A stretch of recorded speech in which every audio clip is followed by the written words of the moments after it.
Simple Friday Pooja எப்படி பண்ணணும் அப்படின்னு சொல்கிறேன். ஃப்ரைடே பூஜைக்கு கண்டிப்பாக மஞ்சள் பிள்ளையார் பிடிக்கணும். வாசனை வர மலர்கள், வெத்தலை, பாக்கு, கனி, இது முக்கியமான விஷயம்.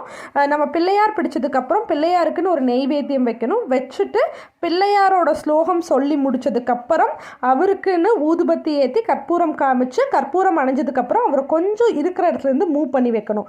வச்சதுக்கப்புறம் தான் நம்ம மகாலட்சுமி பூஜை ஸ்டார்ட் பண்ணுவோம். மகாலட்சுமியோட 108 போற்றி 108 மலர்கள் போட்டு அர்ச்சனை பண்ணுவோம். குங்கும அர்ச்சனை கூட பண்ணிக்கலாம். இதை பண்ணி முடிச்சுட்டு நான் எக்ஸ்ட்ரா முருகர் ஸ்துதி அந்த மாதிரி 108 போற்றிகள் நிறைய படிப்பேன். படித்து முடிச்சதுக்கப்புறம் மெயினான மகாலட்சுமியோட பிரசாதமான நாங்கள் பாயசம் நைவேத்தியம் பண்ணோம். நைவேத்தியம் பண்ணிவிட்டு எல்லா தூபம் காமிப்போம். நிறையா சாம்பிராணி போட்டு ஃபுல் சாம்பிராணி காமிச்சு முடிச்சதுக்கப்புறம் கற்பூரம் காமிச்சு பூஜையை நிறைவு பண்ணுவோம். அப்படி நிறைவு பண்ணும்போது மனசும் சேர்ந்து